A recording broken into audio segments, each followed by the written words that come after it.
Halika na't ako'y sabayan. Hindi ka ba naiinitan? May alam akong lugar. Tara na't ating puntahan. Tara na at ating puntahan ang Barangay Dalupaon ng Pasakaw, Camarines Sur. Isa ito sa may mga magagandang freediving at snorkeling sites sa probinsya. Mayroon kasi ritong sanktuaryo na kung tawagin nila ay Malay Buhaya na napapangalagaan pa ng lokal na gobyerno. Opo, kapag sinabing sanktuaryo ay talagang bawal mangisda rito. Kaya naman talagang buong buo pa ang mga corals at mayaman pa sa mga saring buhay ang lugar na ito. Napakalinis at napakalinaw pa ng tubig. Kaya naman tiyak ma-enjoy ito ng mga mahilig dyan lumangoy at sumisid.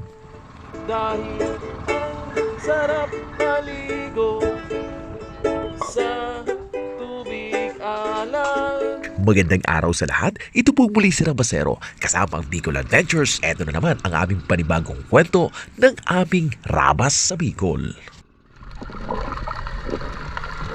Tag-init na naman nga talaga. Patunay ito ng napakataas na heat index ngayon na umabot ng 42 hanggang 51 degrees Celsius. Kaya naman kung magmumukmo ka lamang sa bahay at nasa syudad ka pa, naku naman, talagang luging-lugi ka. Kung mahilig ka lang namang lumangoy, halika na rito at magpapresko sa Dalupaon.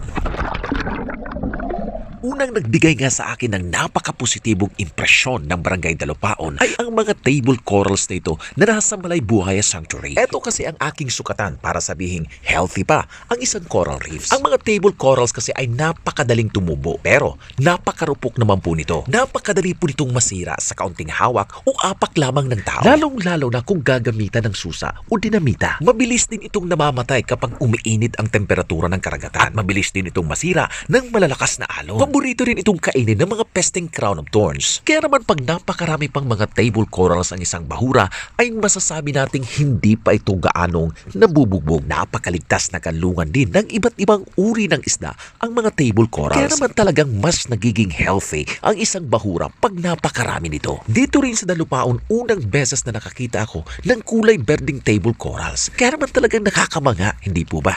Maliban doon, dito rin una akong nakakita ng tila nag-aaway na clownfish. Ang tawag sa uri na ito ng clownfish ay mga tomato clownfish. Isa lamang po sila sa mahigit 20 uri ng mga clownfish sa Pilipinas. At huwag po tayong papalin lang sa kanilang maamong itsura dahil sa kabila niyan, sila po ay mga agresibo, dominante at talaga namang teritorial. At bagamat social animals o gumugrupo ang mga clownfish, isa lamang ang sa kanila ay talagang dominante. At yan ay walang iba kundi babae. Opo, kapag may nakita kayong grupo ng mga clownfish at kung sino ang mas malaki dyan, yun po ang babae. Ang ikalawang malaki, yun naman po ang lalaki. Kaya sa tingin ko mga babae itong nag-aaway-away sa kanilang teritoryo, hindi sa lalaki.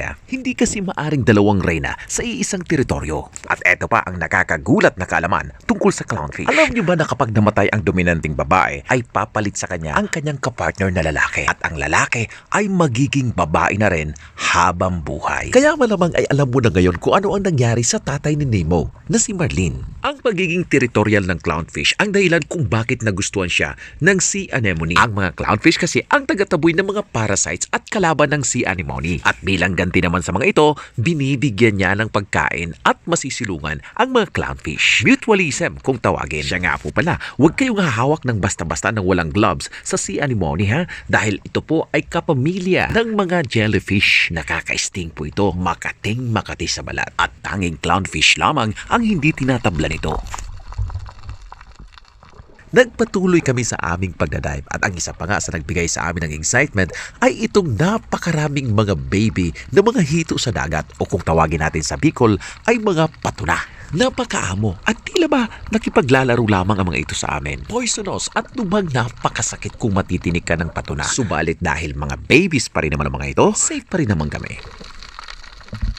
Mababaw lamang ang bahura ng Malay Buhaya Sanctuary. Kaya naman kahit snorkeling lang, kahit hindi ka na mag-dive, makikita mo pa rin ang napakagandang ilalim. Safe din itong maituturing sa mga bata. Basta marunong lang bang lumangoy at may pasiguro tayong life vest kung kinakailangan. Napakarami pang mga magagandang corals ang aming nakita sa Malay Buhaya Sanctuary. Pero dahil napakalimitado lamang ng aming oras, lumipat na muna kami ng iba pang diving site. Iba, Dalupaon. Iba, Dalupaon. At At kasunod nga naming pinuntahan ay ang White Beach na ito na kung tawagin nila ay Sitio Iba. Isang pribadong lugar ito dito pa rin sa Dalupaon. Sinisiri namin ang ilalim nito upang makita kung gaano kaganda ang mga coral sa ilalim. At hindi naman kami nabigo.